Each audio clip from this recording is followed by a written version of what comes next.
What's up, my miners of intelligence and consciousness? I'm Rick Brooks, and this is Rick's Mind. Today with me, I've got Rick Fair, who is an economic historian and a lawyer. What's up, brother? How's it going? Happy to be here. Dude, I'm happy to have you here, man.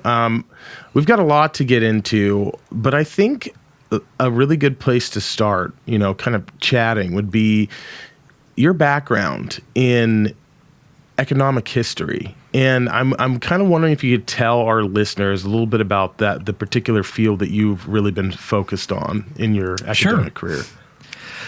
Yeah, I've been teaching history for, probably about 10 years now. That was always my interest. Being an attorney was kind of secondary to that. But it came from this. My dad was born during the Great Depression. My dad was about 50 years old when I was born. So I had a lot growing up of this mentality of really the reverence of the 30s and just how tough things were. And growing up, that was the thing that always, I guess, just stayed on my mind more than anything when I decided I wanted to be a historian. So I went in as a kind of undeclared historian that I didn't know which field I wanted to go into particularly. I dabbled in social history. I've done a lot of research in social and racial violence in connection to economic issues, and actually I wrote a couple things about that got published kind of short term here in Texas about racial violence and the economic connections to it, I guess back around 2010, 2011, a friend of mine from the university, we both went to Baylor University, and we and a couple other historians published a book together about, I'll go unnamed, in Waco that has a very sordid history, connections with economic issues, lots of, I hate using this term, but it was really big back around 2010, 2011, the one percenters. A lot of that mentality. So I wrote a lot about that. But as I taught, I learned more that my students had a great disconnect in the Great Depression and what caused the Great Depression. It's a foregone conclusion. We talk about, the Great Depression happened. Well, there are still so many lessons that we're pulling out of the Great Depression. And that's got to be my focus in probably the past 5 or 6 years that I've spent most of my time there. And as a tax attorney too, kind of looking at that, because I guess I found a symbiosis is where I'm at now between what I do as a historian and what I do on a daily basis, helping clients with tax planning, estate planning, and sort of looking into the future. But at the same time, when we're trying to look into the future, we have to look back into the past too. So, and I couldn't agree with you more. I think that's how we can, stop history from repeating itself. We don't do a very good job of that at all. We're terrible at it.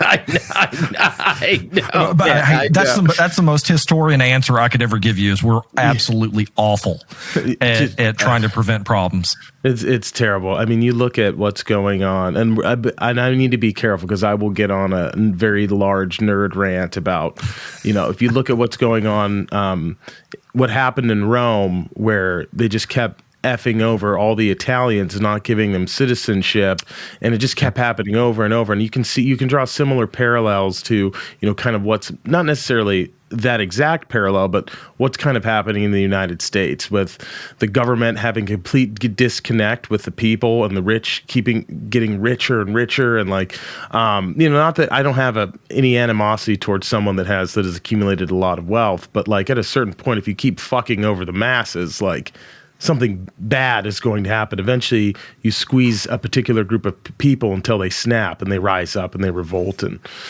so I don't want to go down back to 2011 with that. I think back to Arab Spring.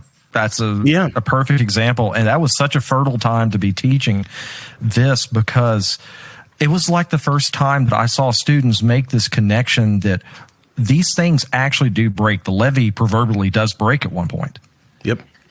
And it's not just one of these things where, democracy is going to keep going on and on with no problems at all, and it's just a perfect system.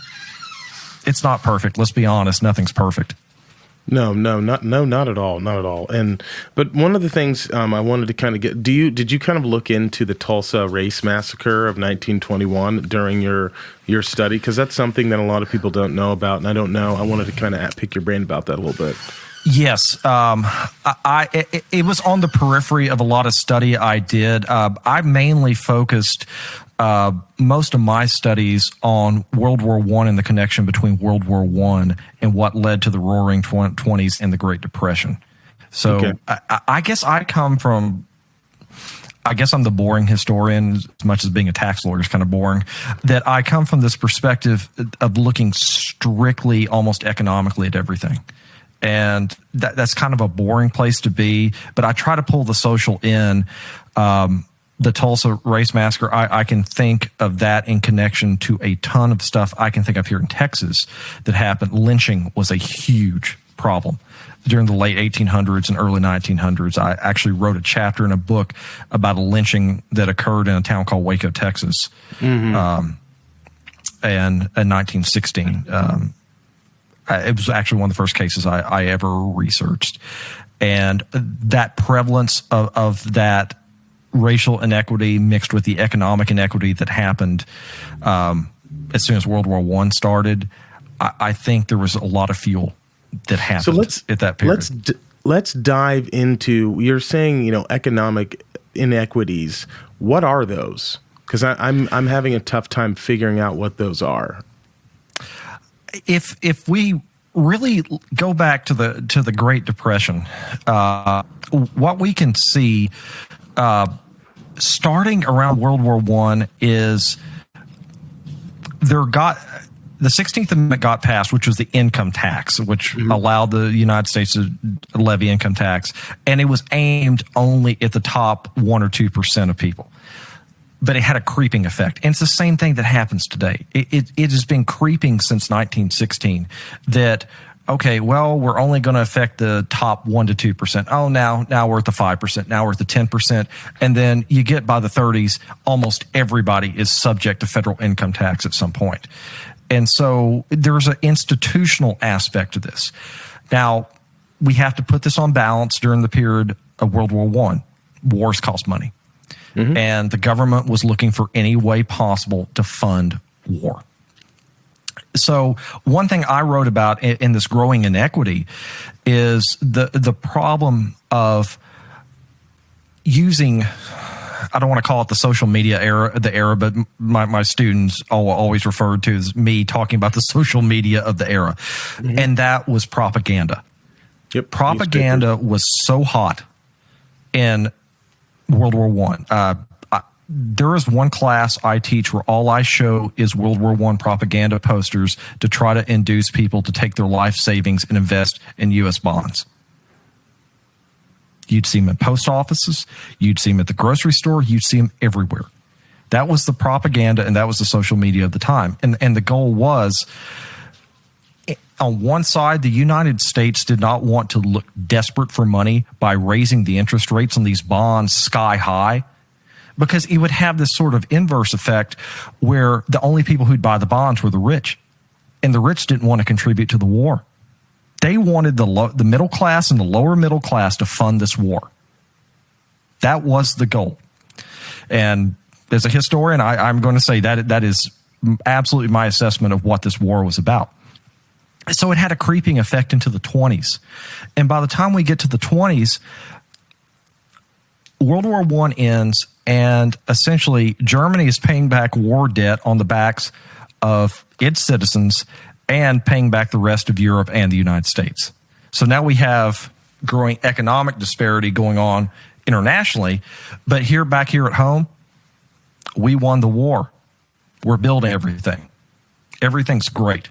Awesome. Everybody's buying. And this is only something that has really struck me in the past probably 2 years, ever since COVID. And it's this concept that we preconditioned people in World War I to speculatively invest in the 20s. This whole concept of don't let your savings just sit there in that bank account. Put it to good use. Go buy a war bond with it. help Johnny on the battlefield and make sure he's got bullets for his gun. Or it could be something in the 20s like, hey, look at this company over here. It's a mom and pop construction company that's making all this money. Why don't we invest in them? And there was this creeping effect where you saw people just take most of their life savings and just invest. And it gets so bad by the mid-20s and the way the banking regulatory structure was at the time that you literally had people borrowing to buy into stock. Think of crypto about a year or so ago. Oh, yeah. Oh, John and I know very well. You had grandma. We were crypto bros. I've been into crypto since 2011. Oh, wow. And there you go. Yeah, I'm a true believer. I've been in it for a very long time. But there's two periods with crypto that just make me think back to the 20s, 2017 and then late 2020 into early 2021, where everybody and their dogs and grandmas were investing in crypto. Yep. So I do want to, I think it's 48 Laws of Power. It's a book I read every year. One of the reasons I cannot think of his name, but a shoe shine boy gave him stock tips, and he went and he pulled all of his money out of the market. And he's like, that's when I knew there was a bubble. Like, and I should have known that with crypto, but I was an idiot. I was a pig, and I was holding on to my coins, and they all crashed. But I still got them, baby. I'm not selling ever.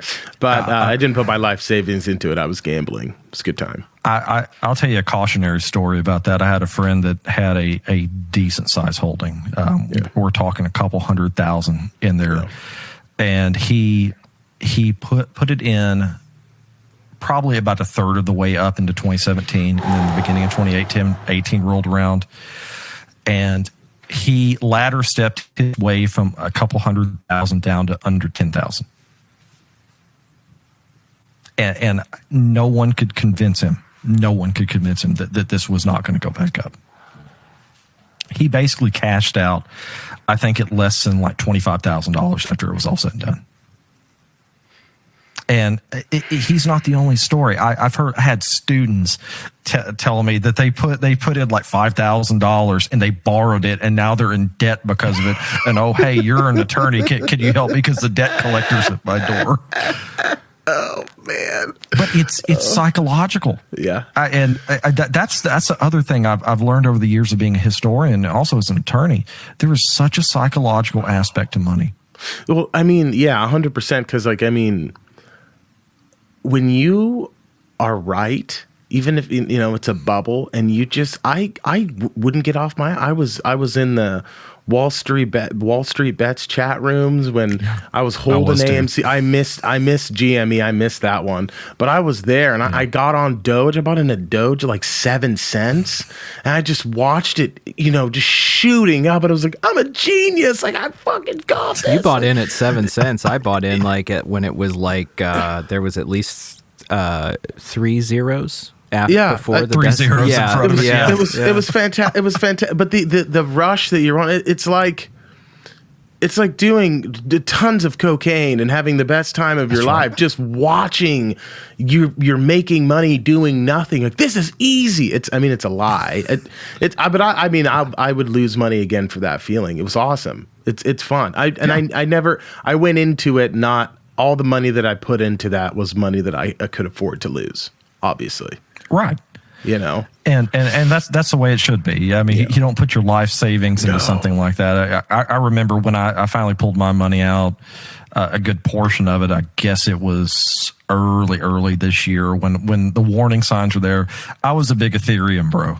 Nice. ETH? I was a miner too. I had mining rigs. I was a true believer. And when I really started seeing graphics cards become available back on the market, because I went through periods where you were literally, it was like hustling to get graphics cards. Yeah. And I got to a point to where I'm like, man, I went to Best Buy today and there's a 3060 sitting on the shelf. What the hell's going on? Yeah. And then I really started looking, and I'm like, it's going to hit. I don't know when. And I talked to my wife, and my wife's more cautious of the two of us. She's like, you better get your damn money out. Yeah. I got it out before, it went down. I think at some point I had close to 80 graphics cards. Wow. I had to sell off. And that was not easy. Yeah. Luckily, I'm in a good area where I can sell them. I'm in the Dallas-Fort Worth area. I feel for the dudes that are out in the middle of nowhere with holding their hands with like 30 or 40 of those. Yeah. It's like, good luck, man. You're never going to sell them. My thinking, we got to get back to history. My thinking with like crypto, right, is like, there's always a voice that's present in, I think, all of us. And I was a big polka dot guy. I went pretty ham into polka dot. I had a buddy that worked, let's see what, he worked at he was a kind of an accountant for crypto hedge funds. And he called me. He's like, "Yeah, I got a pick for you, and it's polka dot." So I bought in at like 17, and I watched it march all the way up to 55. And when it was at 55, like sometimes it would fall. I bought Kusama and Solario. Yeah, so I can remember the tickers, but I think it's Solario. Yeah. And then ADA, fuck that. But I bought into that. Yeah, I bought Cardano. into Cardano. You were so Yeah, hot on smart contracts, dude. dude. Yeah, they never came. Of course they did. It never panned out. They never came. But I went ham into all those. Polka dot was probably I put the most money in. And when it was at 55, and I was just like, I'm a god. Like everything is just, it's hitting. I know what I didn't know. I was guessing, but I'm guessing right. And when it was at 55, I had this very faint thought, and that was, you should sell. You have doubled your money, more than doubled your money, and you should sell. Like, right? Sell, and then when it crashes, reinvest. And you know what I told that voice? Go fuck yourself. It's not going down.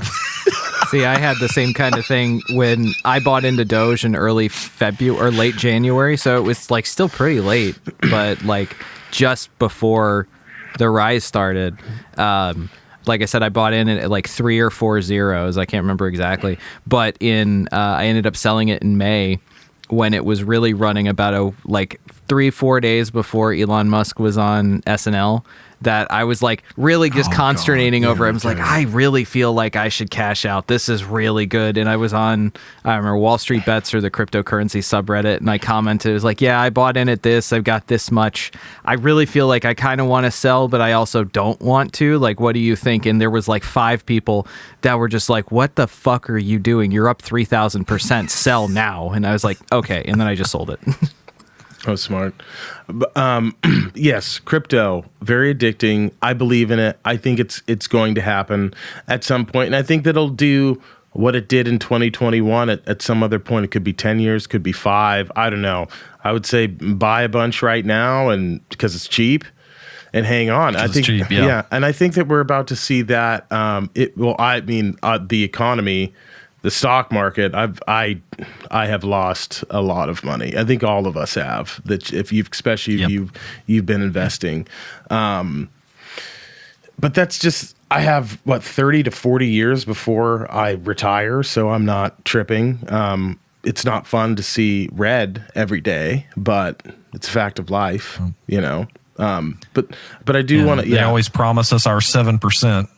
And this is one of those years that it's not going to happen. I don't think so either. I had a colleague that he's an economics professor, and he tells me on, oh man, yeah, we got a couple more months. We're going to hit that 7. It's like, no. Maybe if you spend more time investing than I do, you're going to make money. We're in during Q4. This is going to be where people were spending their money during the holiday seasons and whatnot. This is where, but right. I mean, if retail lags off and whatnot, like you might be able to get some of those stocks at a bargain. But I mean, I'm just going to probably start buying Costco and fucking like really Home Depot stock and shit like that, safe things. I have a bunch in that. I've always had a bunch of that, and Q4 always does really well with those. And sell. I mean, it would have been nice to buy like Alaska Air. I bought Alaska when it was down, right? Went like at 20, like I bought a lot of airline stocks. It would have been nice to buy more of the hotel stocks, during the COVID. Like, good God, dude, someone was smarter than I was and made so much money just sitting back buying vacant. I'm just going to call them hotel stocks. That's not the industry, but forgive me, I'm not an investor. Just your average retail investor. Yeah. We had an economics professor talk about that. I went to talk, I believe he was from UT, and he was talking about how the hospitality industry was going to blow up during COVID. And all of us thinking, what the hell are you talking about? They're about to go bankrupt. And yeah, he's laughing right now because they made God knows how much money off of that. I bet hospitality. Thank you. That's what I was looking for. Yeah, could have bought Hilton. You could have bought any of those hotel chains. Like, and you would have been. You've been sitting pretty, and all that. Yeah, I mean, I just did airline. What was it like 20? I don't. When did Boeing crash? I think it was on the news. That was after the 747 MAX stuff. Yeah, pull that up. I'll look into that and I'll come back. So this is fun. Obviously, take stock advice from the internet or people with a grain of salt. But I was working out in Wilsonville at the time, and I was in the sauna, and this guy I've never seen him before was in the sauna. He's pacing, and he gave the most impassioned speech about why everybody needed to buy Boeing. He's like, it's not going to fail. He's like, you wait your whole life for an opportunity like this. They're in with the defense. They have defense contracts. The government will not let them fail. And he's like, I borrowed $50,000 from my dad, and I bought Boeing. And I was like, really? Okay. Well, here's your answer. God. So it worked out for him. Yeah, in the long run. So the fleet was grounded. The 747 MAX or 737 MAX fleet were grounded between March 17 and March 19, and their stock crashed right around then. I can't find any more than 5 years, but they tanked when everybody tanked in March of 20. What was the low? 2020. Yeah, 95.01 was the low in March. What's it at right now? 143. Yeah, dude, the high though, the high was up to 440 in March of 19. Yeah. Wow. Oh, wait, how much is it right now? Right now it's $143. $143.84, and the max was on March 1st of 19 was 440.62. I bought a bunch of Tesla. Yeah, like right as the market crashed. Like watch Tesla just continue to crash. I bought it when it was high. I bought a lot of it. I was listening to Kevin O'Leary and he talked me into it. He's like, it's a data company. I was like, oh fuck, you're right, dude. I'm buying it. And I bought Tesla. It was nice to see the share split. I should have bought. Wait, what's Twitter? What's Twitter trading at? I'm sorry, we have to get off Twitter. This. I could talk. I know that Musk bought Twitter. He bought it at like 55 a share. Elon just went in and cleaned house this morning. Yeah, it's currently at 53.70. Yeah, where's it at? 53.70 currently. I don't think I bought any Twitter, but I think if 50, I'd probably throw like two G's at it. I feel like it's going to go up. I'm an Elon Musk supporter. I'm a huge fan. He cleaned house today. I don't know. Did he send an email and said, I'm okay with you working from home, just not at Twitter or something like that? Like we'll see what. Oh, it's something snarky like that. It was definitely something snarky like that. It's going to be interesting. There's a lot of really funny memes.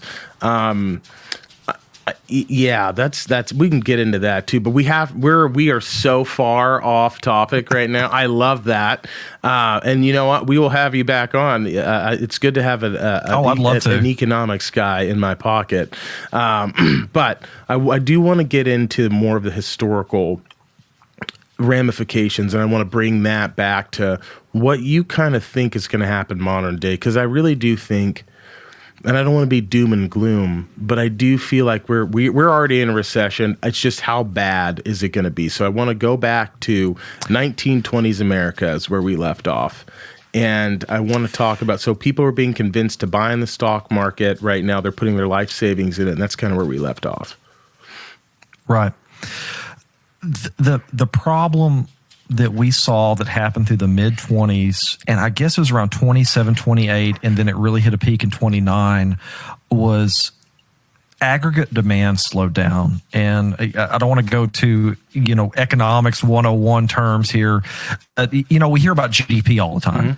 Aggregate demand is another permutation on GDP. And when we see that slow down, that's spelling a recession is going to happen. I'm one of those economic historians that follows aggregate demand. You can ask a lot of us, we'll all give you different answers. But to me, aggregate demand was the big flag that told us the recession that turned into depression was going to come. And what it is you've had too many people in the market, kind of like crypto, too many people in the market, too many people know about it. It's oversaturated. And now we're at a point to where the economy is actually starting to slow down. And that right there is what can breed that differential that can lead to things like the Great Depression. Now, today, we're in a little bit different situation. I looked this up before the episode today, and aggregate demand is still doing pretty well. One of the reasons you can look back to 2020, why 2020 hurt so much was because of the shutdowns. Everybody closing down. Aggregate demand came to a screeching halt because you didn't have people in the workplace. Everybody's working from home, and industries are essentially reinventing themselves. I think we're at like the tail end of what I heard one economic historian talk about is phase one of industry post-COVID. So we're looking at how is industry changing. I see it every day here in DFW, and if anybody ever tried to figure out DFW traffic patterns, they're insane. You'll never figure it out. I've always tried to figure that out with how is business doing depending on how many cars are on the road. The toll roads are making money, but you can't really figure out a pattern. And what I've seen since COVID is you're starting to see a lot of people on Fridays work at home. Like, toll roads are cheap, nobody's out. Okay, now, so that's telling me a picture of what's going on, that we're having more people work at home. Okay, now how is this affecting the bottom lines of these industries? And this is more going from the big, broad umbrella to the micro that I think most economists really miss, is we got to really dig down into the varying industries and say, how are they doing in a post-COVID world? That is where we need to be looking for what our answer is going to be for the next 2 or 3 years. Because there are still some industries that are barely getting by. What industries do you think? What would those be? There's a lot of industrial industries that are still struggling. Big general contractors. Obviously can't mention names, but as an attorney, I have some clients who are general contractors who are going through buy sells right now. They're going through mergers. They're doing all sorts of things to get more liquid capital on the table. Now, this is getting to be a phenomenon I'm seeing with these types of businesses. Is you look at them on paper, they have money, but they're cash poor. They have no liquid assets, and they're scrambling for liquid assets. Another one that is getting hit harder than you would think is the rental industry. I can think of 2 or 3 large companies here in the DFW area that are absolutely cash strapped.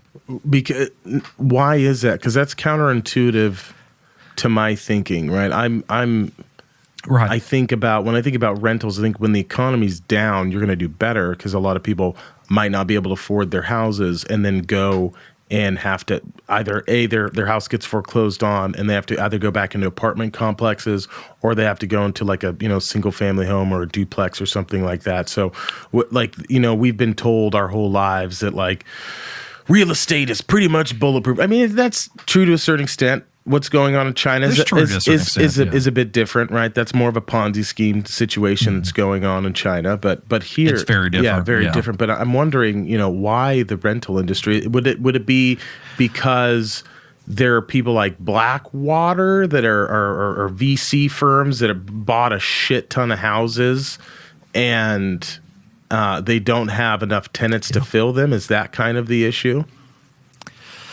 there's that. Yeah. There's about 2 or 3 things in my mind that I think the one I have to prioritize the first in my mind, from being an attorney, and I also do real estate too, real estate law.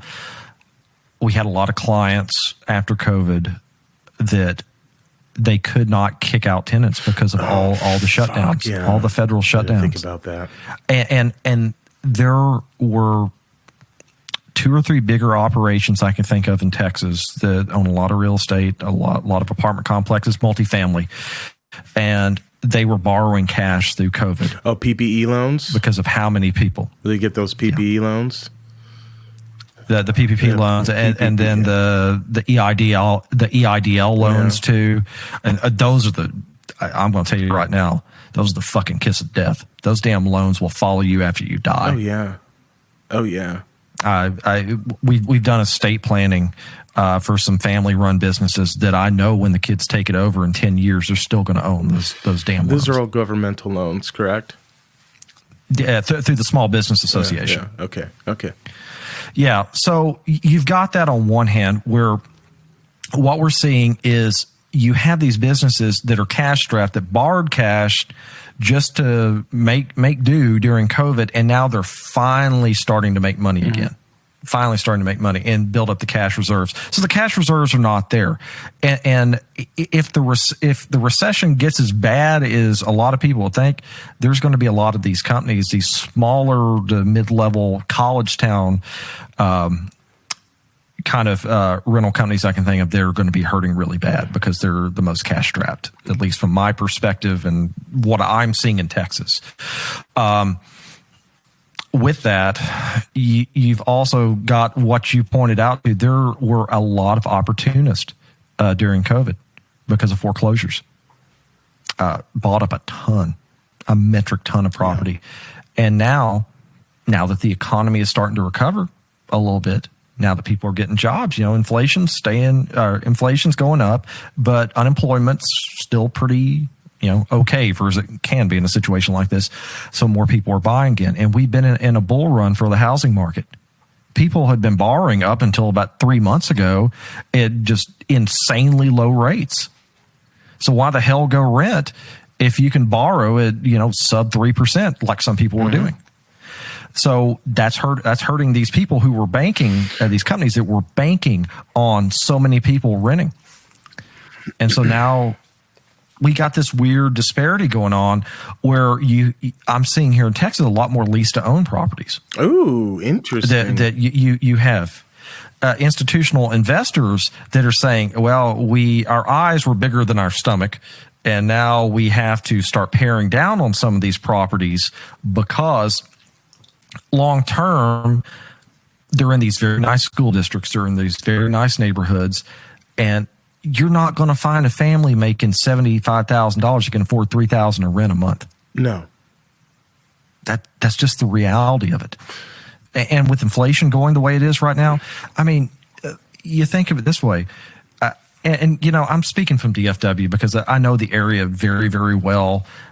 And why would you have a house renting for $3,000 a month when you could get a mortgage on it for about $26,000? Yep. The same damn house. It makes no sense.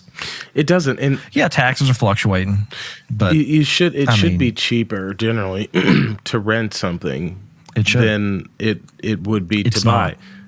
Yeah, that's insane to me.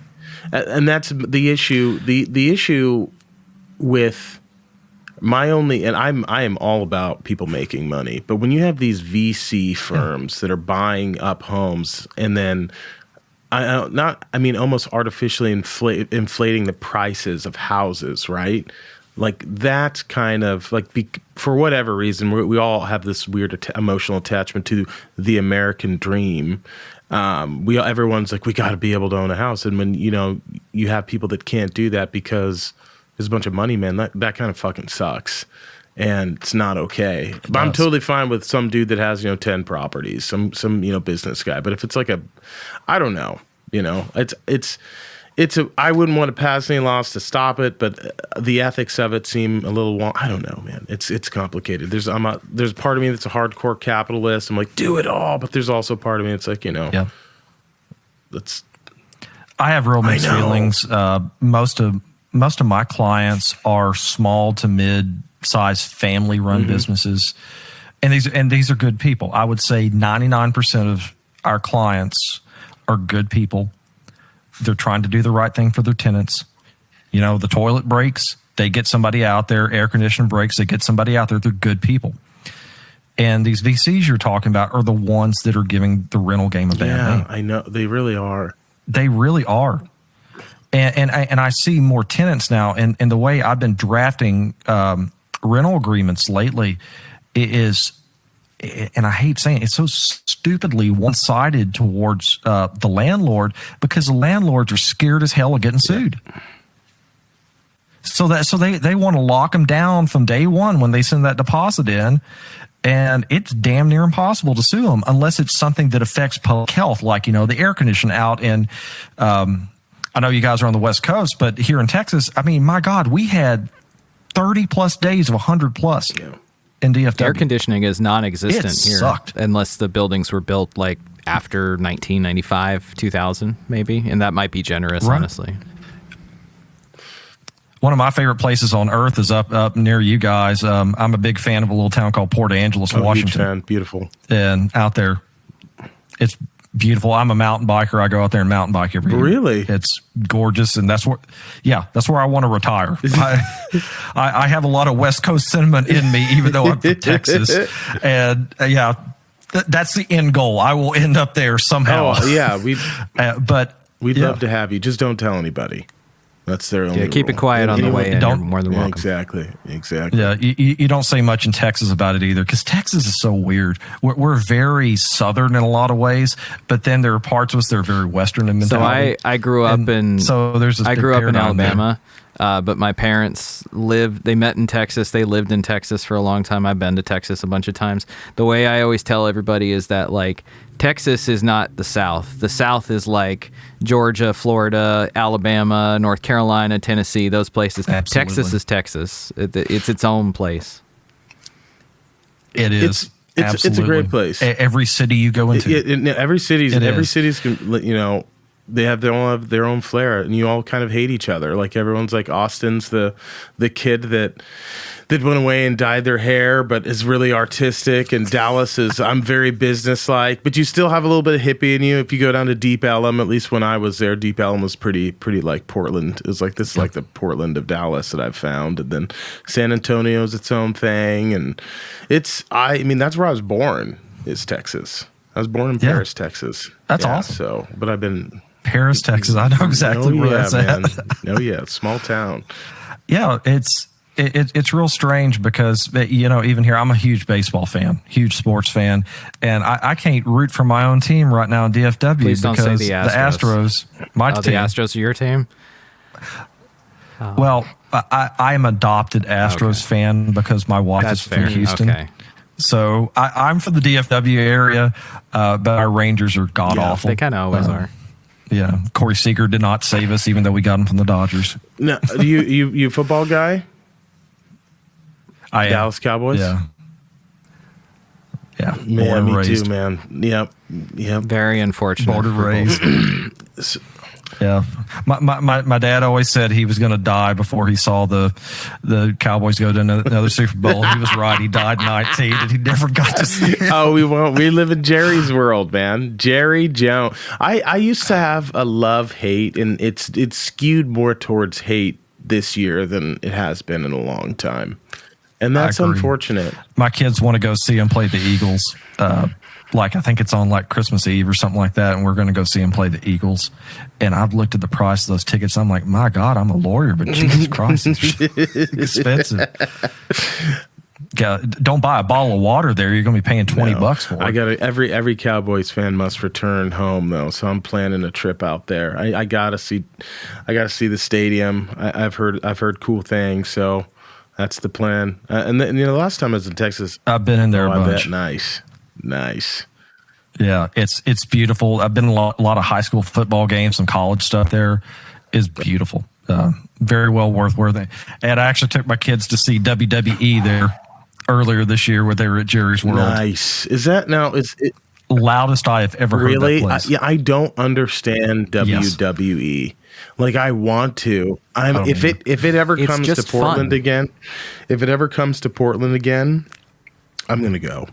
You should totally. I would go with you. It's just I'm not even the biggest fan, but it's just fun. You know, I gotta go. It's like aggressive theater. Yeah. Yeah. I was an Undertaker fan. Tells you when I was raised. I was, an 80s kid that was raised in the early 90s. And I was an Undertaker That was fan. the Attitude Era, right? Yeah. Stone Cold Steve Austin, The Undertaker. Yep. I don't even know. The Rock was The Rock in the Attitude can't remember Era? all of them. Because No, I think he came in. Was he? Rock I was thought he there. came in at the end of that. probably. He was near the tail end. I was always of big into NWO. I think it was. Yeah, because I think it was Scorpion was my favorite. The guy with the face paint. Yeah. Scorpion was in the NWO. Yep, that's right. That's all. That's as much as I got into it. But I did want to ask you, as much as you like, we're drawing from the past. Do you think we kind of talked about? Forgive me, I forget the term. The thing that you look at throughout history. It's a lot like GDP. I cannot remember the term right now. Aggregate demand curve. Aggregate demand. The aggregate demand in the economy is doing pretty well, surprisingly.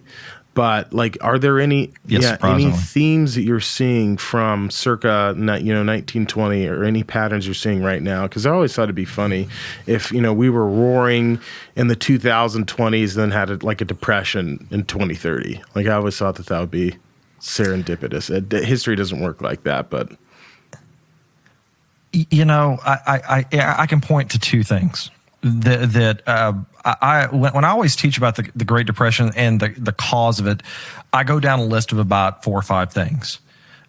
Two that I'm thinking of right now with what I'm seeing is growing inequality and increasing consumer debt. Those were absolutely causes that led to the Great Depression, and they're absolutely things that we are dealing with right now. We're dealing 10 years of growing social inequality.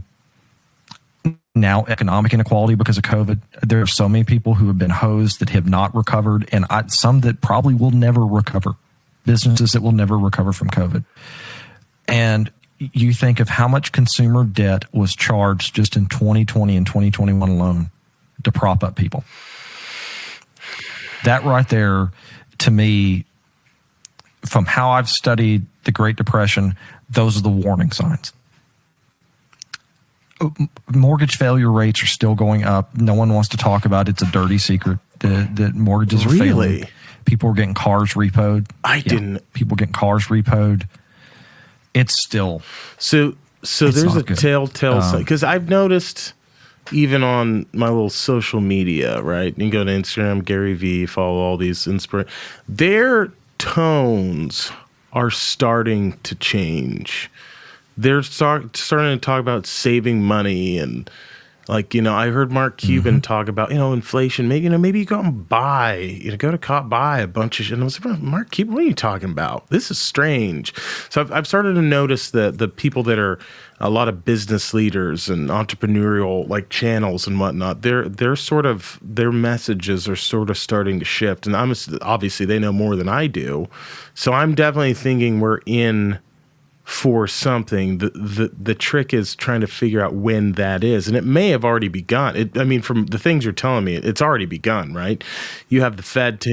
I think you have the Fed taking extreme measures in raising the interest rates, being very aggressive to combat inflation, which is driving the value of the dollar up. The only problem is for this to work, they're counting on prices remaining the same, and everyone's raising their prices as well.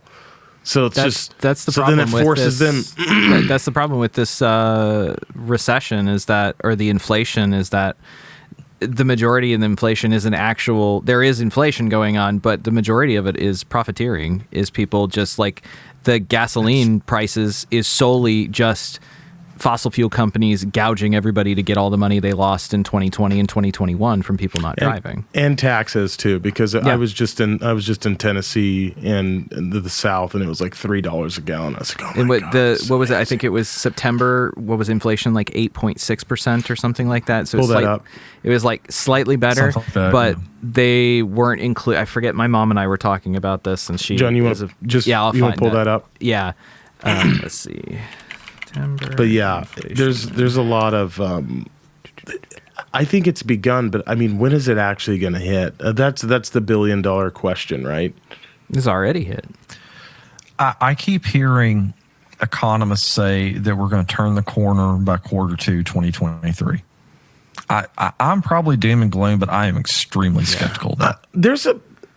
I think you're right. There was a good podcast. They're a bunch of contrarians. Like when I say contrarians, they're like fucking buy gold, buy, like that. I love them. I love listening to them. So they get terrified. September consumer price index was 8.2%. Damn. But there's another index that's much more accurate that doesn't equate for like some sort of that the actual inflation in reality is actually probably closer to 16.5%. Probably. I'd have to find. I can't remember what that's called. I think we're going to be in this for a while. But is it going to affect? I don't think roses and puppy dogs are coming out in quarter 2 like some people are saying. No, but you also have to have consumer confidence, right? And there's how much of the. There's 2 problems that I face here. Number one, I don't pay attention to the news, so it's too depressing for me, and I check my portfolio, but I don't necessarily not super engaged in like following economic trends and whatnot. But I wonder how much of really what's going on is kind of being covered up because we've entered into an election cycle, right? So I think that's having a huge effect. I do too. I think a lot of shit's not coming out right now for either side because there's votes to be won. So, I mean, it would behoove me, and I need to start doing this, is really looking into, what's going on. What kind of...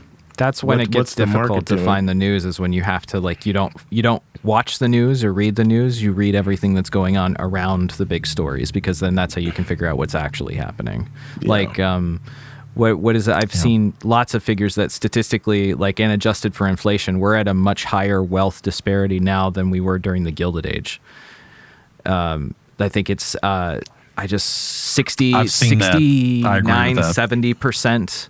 Q1 of 22, 69.1% of all total wealth in the United States was owned by the top 10% income earners. It's hard to dispute. Awesome. Yep, and there's one thing in particular that helped that. That was the largest wealth transfer of wealth in the history. Yeah, that's something that is not talked about a lot. Is how all of that money went to some of the largest corporations on the planet, right? Like, I don't know how we come back from that. And I don't really even know if we realize how much we lost. I think we'll be feeling the ramifications for that for years to come. I'm not sure how, but I definitely think that wasn't a good thing. Again, I think it's psychological.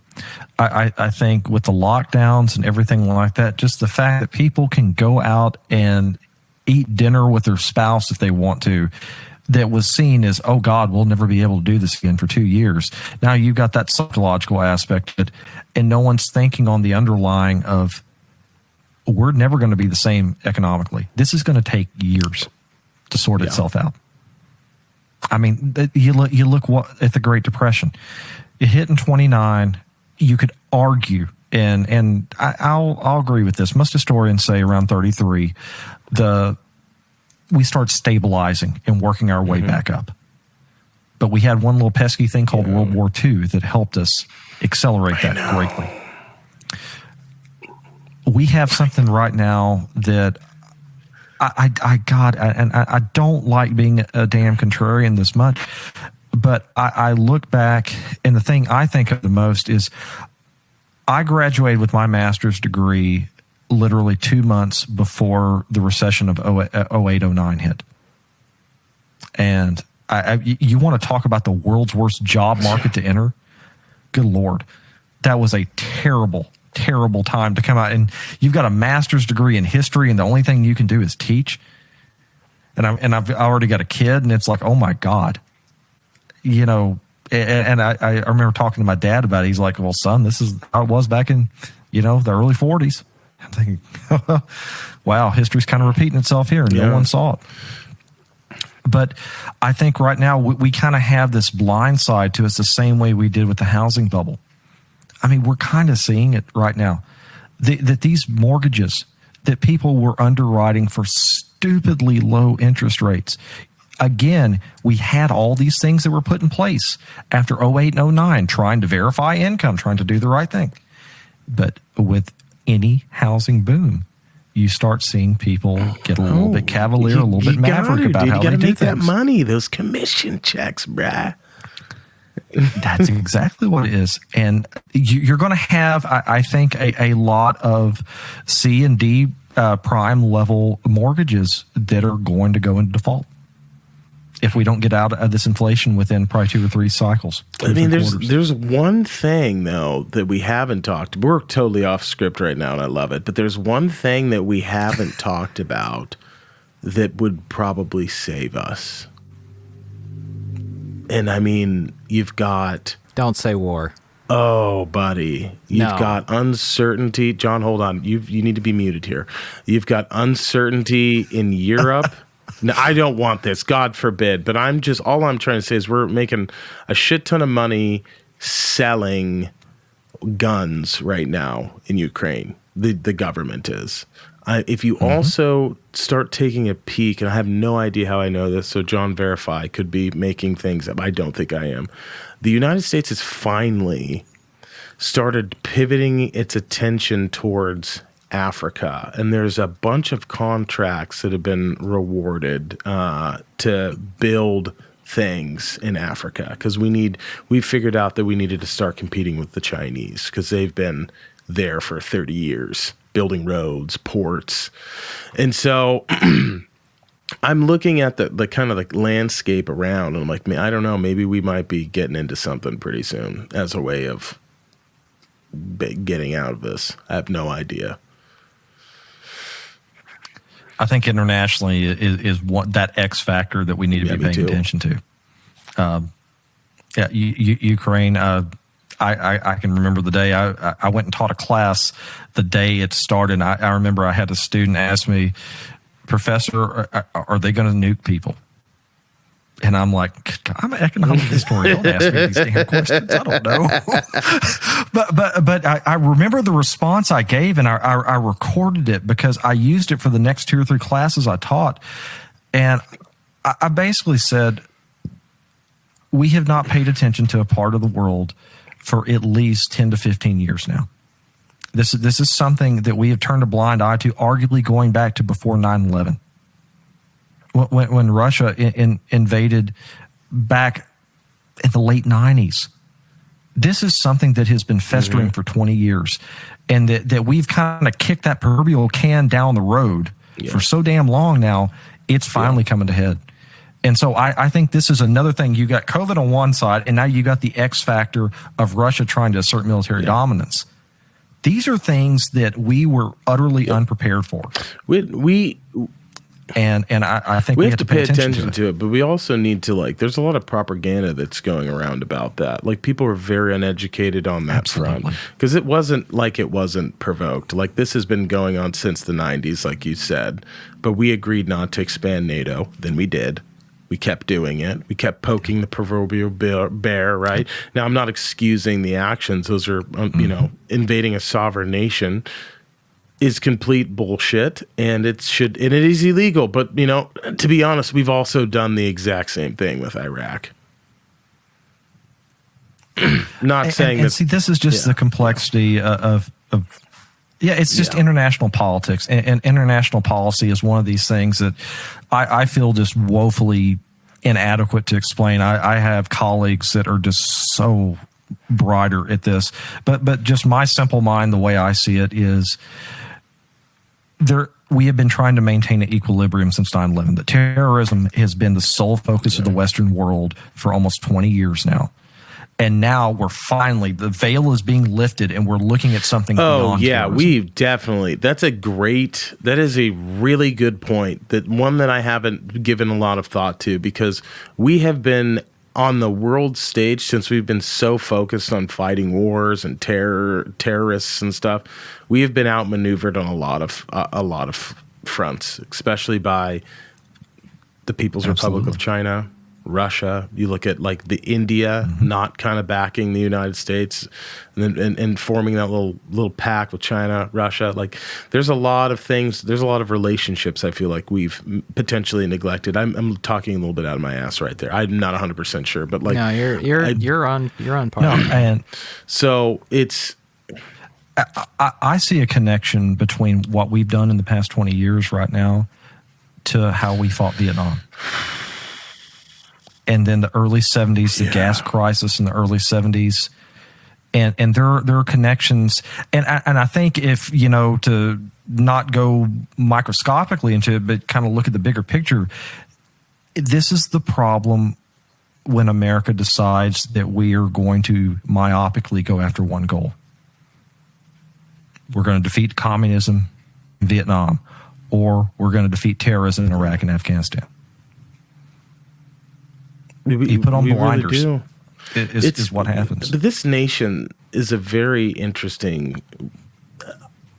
The thing that I love about being an American the most is we're probably one of the most emotional countries that has ever existed. Right? We fight so much amongst ourselves. And you've got, like, you go back to the 1939, right? We're like, we're not going to get in the war, F that. And then the Japanese attack us, and the wrath that caused. We go in at full tilt, right? And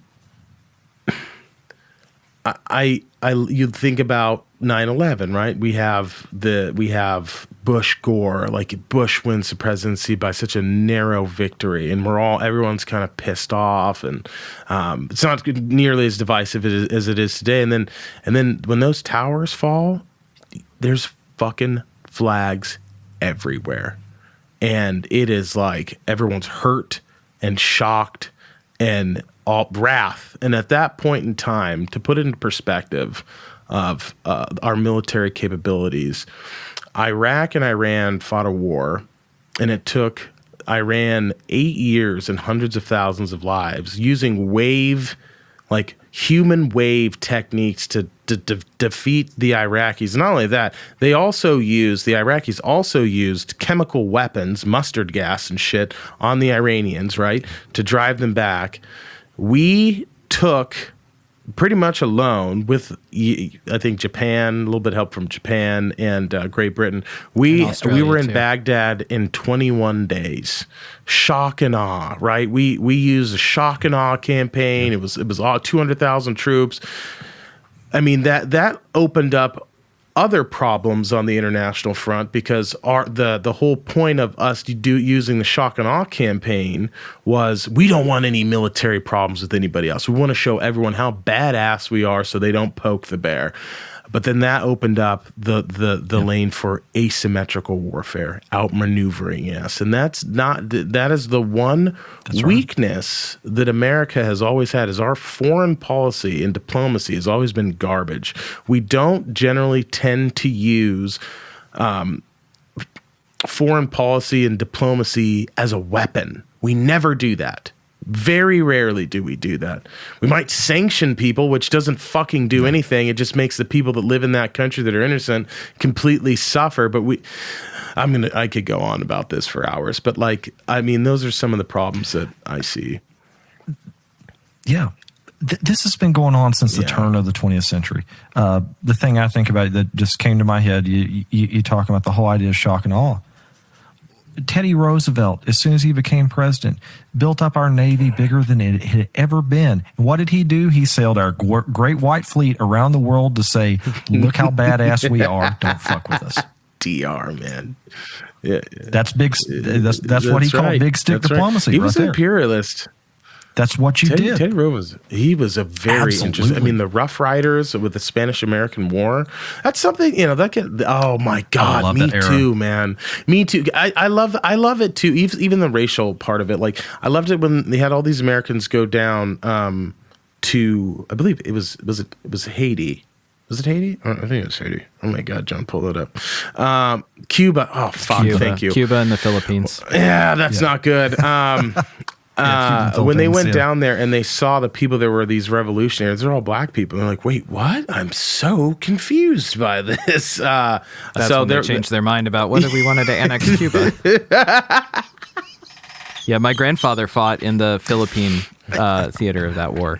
That was the first war he was in. It's a wild time. You want to talk about race and imperialism? Let's go back to the Mexican-American War. We went all the way to Mexico City in 6 weeks. Zachary Taylor did. And what did we do? We found out we'd have to annex a bunch of Mexicans that would become Americans. And you know what Congress said? No way. I did not know that. So we could have owned all of Mexico? Damn. We marched down to Mexico City and held them captive for 6 weeks. Not the first time we've invaded Mexico either. We invaded in just before World War I, and a young George Patton went down as a captain. And was it Pershing? That's right. Who was a say that one more time. Pershing, General Pershing. That's it. Pershing, yeah. Pershing. Yeah, that's a little fun. Yeah, that's a fun side note of history. I like.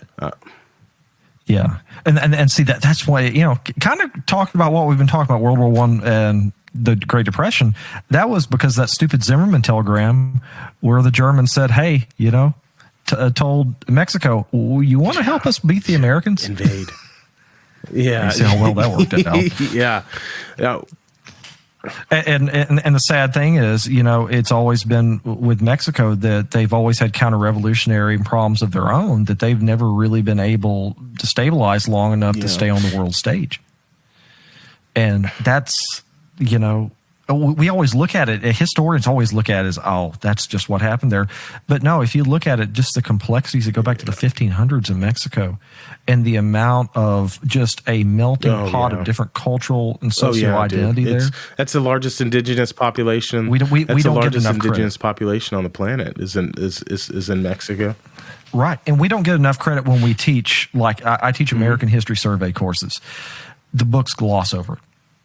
And I actually taught a 4,000 level, senior level class about the making of Mexican and Spanish America.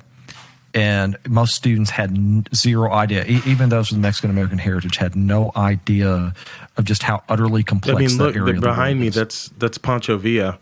Meeting with the Zapatistas. That's the Divisions del Norte, I think at one point was probably the most capable military force in North America at one point. Absolutely mind-blowing to me. The Mexican Revolution is one of my favorite revolutions on the planet. Just so many characters. I teach Texas history, so it's near and dear to me because I study it so much. Because here in Texas, it's really interesting that we consider the Mexican Revolution very much a part of our history too. It has to be. You have, I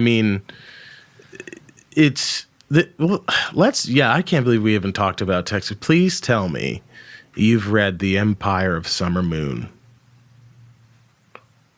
I have. Rick, the Battle of the Ricks here.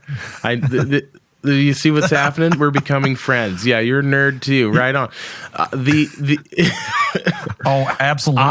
I think that era is probably one of my favorite eras the Great Plains and the making of Texas, and just like you really do get a sense for why Texas is the way it is. A bunch of fucking crazy people moved there. That's what happened.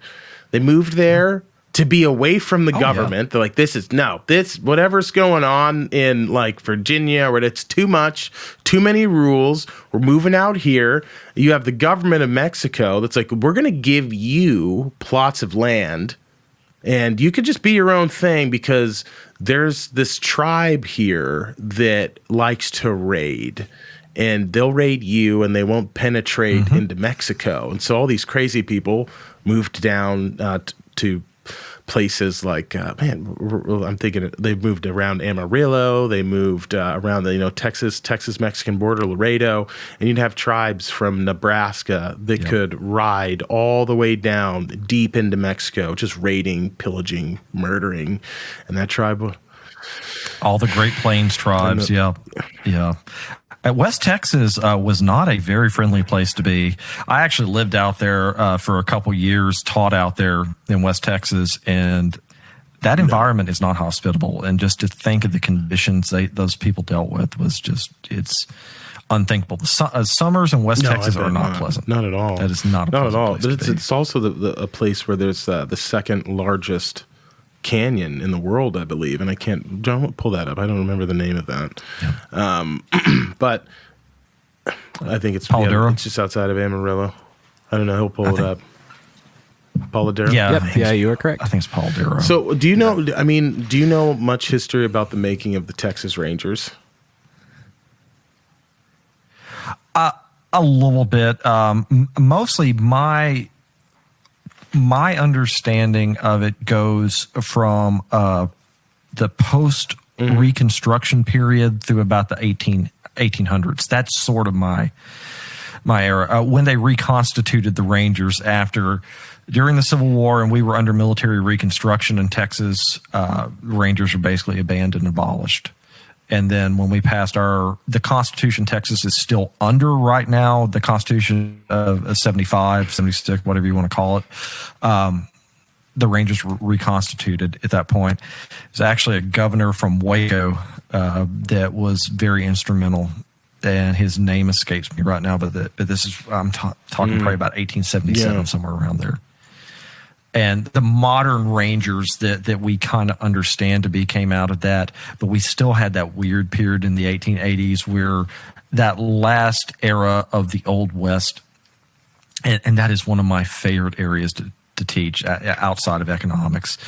I just love the dichotomy that existed in that era, that you had these people that were the last of their kind moving cattle up and down throughout the Great Plains era. And then at the same time, now you're having oil booms down in Houston. This is kind of like the same. And modern society is trying to be this is the same time these this. people are like encountering barbed wire for the first time too. And they're like, what the fuck is this? You know? There was a thing I studied about the barbed wire wars that went on in Texas. Me too. I love that era of Texas. It is so much fun to study. And I had a student, I guess about a year ago, that wrote a paper about it and found some resources I had never seen. And I obviously gave him an A on it. And I was like, man, I got to write this down. And I started looking through it. And a lot of resources from the Abilene area of people bombing other people because of the barbed wire. Yes, I mean, there was one county where all hell broke loose, and people were shooting each other, bombing each other. Well, I mean, of barbed if you wire think fences. about it, though, like all you've ever known is just this wide expanse of grasslands and hickory trees and scrub oak, a little bit of scrub oak, some rivers, you know, that's all you've seen. And you have, all of a sudden you have these fences dividing like where you can graze your cattle. And ideally there's this fence separating your herd from like maybe a more idyllic grazing pasture. And it's some guy named Dan. They're like, fuck Dan. This is all of ours. This isn't fair. Mm-hmm. What do you get? Well, you have to murder Dan, because that's what I would do in the 1800s. No, I probably wouldn't, but yeah, and it's interesting because with the barbed wire incident, this is when you first start seeing people surveying land and parceling it out. As a real estate attorney, one of the coolest things I've ever been able to do, and my history nerd hat's on with it, I have seen parcels that go back to that era where this is the first time they parceled up these 100 to 200 acre tracts of land that Bob owns it on this side and then Dan owns it on the other. And you go back and you look through the history of these small towns where this happened. These surveyors were getting shot at. They were getting beaten up because they were seen as ushering in a new era of evil, of restriction that people in this era had never known. That's actually something I'm been throwing around writing about. It is interesting because it's such an interesting era. There's part of me that's like, it's unfortunate that those people lost, because Texas is one of them. It's the most locked down place as far as land goes. It's all private. So this is where there's a weird dichotomy, right? Because like I'm pretty extreme capitalist, but I also fucking love public land. And that's one of the cool things about living on the West Coast or in Oregon, Washington, Idaho, Montana, Wyoming. There are vast tracts of land that we all own, which is super cool.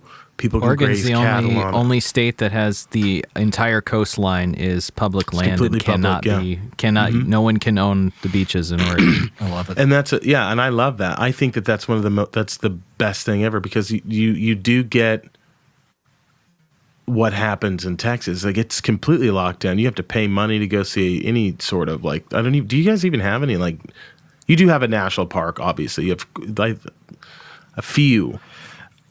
We have state parks, and we have one national park, but Texas did have public land after the Civil War, but most of it got deeded to either the University of Texas or Texas A&M. And so that got to be the endowments that these two large universities had, was the sale of that public land. Also, a good portion of it went to railroad speculators who built railroad through Texas after the Civil War. That was, arguably one of the reasons, just from a pure economic standpoint, the South lost the Civil War, was lack of infrastructure. And Texas's credit, from an economic standpoint, they knew this. They knew this immediately after the war, and they jumped on people saying, "Hey, dude, you want to come build some railroad here? We'll give you the land. Do it for free." Yeah, but man, pennies on the dollar. It makes sense, and it's awesome, but also like kind of sucks, because it does. It does. It kind of sucks because you just can't recreate wherever you want. Like, that's the one thing that I absolutely, as an outdoorsman, like, I love that I can go out and recreate and camp and do, backpack. Yeah. I'm so jealous of you guys on the West Coast. You guys can do that. Hey, there's public trails. I mean, what are we going to do? Yeah, we're going to go to a trail that we have here, but we're sharing it. Yeah, you have to. That's another strange thing. That's what I'm saying. Like, I see the pros and cons of it. It's a strange thing. Like, that's, I don't know. And I think in a lot of ways, it's the concept of capitalism has evolved since the 1800s. That there is this dichotomy between capitalism as we understand it today and capitalism for the betterment of an entire state. Like, I think Texas was coming at, and I'm not being an apologist for them. It's something I always tell my students about taking these tough questions like what you're talking about right there in history, and how can we not apologize for what they did in the past, but have enough historical insight to understand the reasonings and say that doesn't work today. Rick and I have this conversation constantly. And that's kind tough. of like, I like the OG capitalism, where, the idea of, there's a market, somebody sets a price, you figure out what you want to do, you barter for it or whatever. But there's I can't remember the name of the author, but there's a book called Capital is Dead, Is This Something Worse?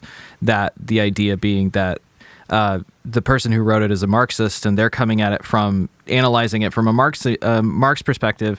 But even they say that like what we have now, you can't really analyze it with what Marx talked about because we're in something completely different. We're far beyond capitalism. We're into like a kind of dogmatic, almost like corporatist control cycle where there is no free market because there's no way to actually regulate anything because the regulators are the regulated. Yeah, and I refer to this a lot when I had to teach the 20th century part of American history, that we are on that slow march towards becoming an advanced democracy like Europe, and with it, capitalism is evolving, and we're in capitalism 2.0 in a lot of respects because, you know, let's go back to Adam Smith in the 1700s. The idea of true laissez-faire capitalism that existed then is foreign to our understanding of capitalism today. I mean, you can't go make a factory and make nukes there and go pollute the world without some regulator coming in and stamping you down. I mean, a true laissez-faire capitalistic society, you should be able to do that. But we exist in this new version of capitalism, but we're still using the term. And the academic debates that happen in college all the time is it Marxist or is it capitalist? And I think that's too Imagine myopic. if there was more than two ways to do things. Like it's like if it isn't capitalism, it's communism, and vice versa. So, yeah. That's right. But you know, when you look at these discussions in college, this is what we're talking about, and this is what the textbooks prompt. And I think the job of the professor and why still, you know, I could not teach. I would just be a lawyer and go on with life. I have a love of doing this because the world's more complex. It's incredible. Mm-hmm. It's incredibly complex. And we live in interesting times. I think we live in some of the best times ever. But I definitely think that we have to figure out a way to navigate and communicate and go forward and be open to new ideas.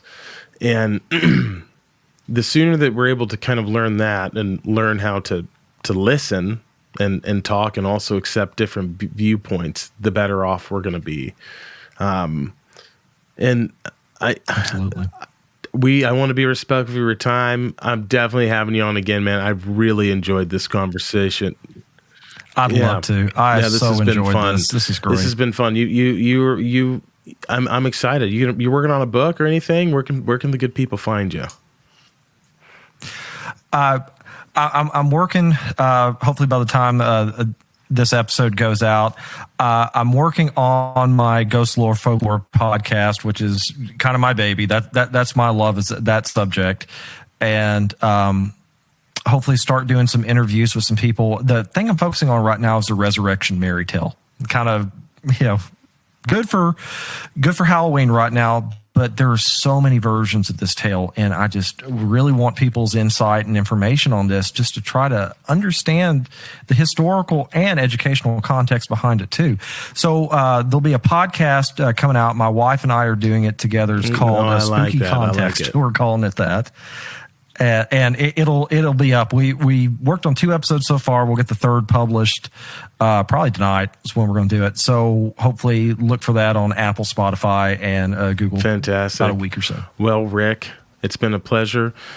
And again, a lot of people are asking how they can support the show. You can do that just simply by liking and subscribing on YouTube and on anywhere you get podcasts. Also, if you feel that we are worthy of it, please leave us a 5-star rating. That helps the show grow as well. We appreciate you guys. We love you. And we'll be back next week.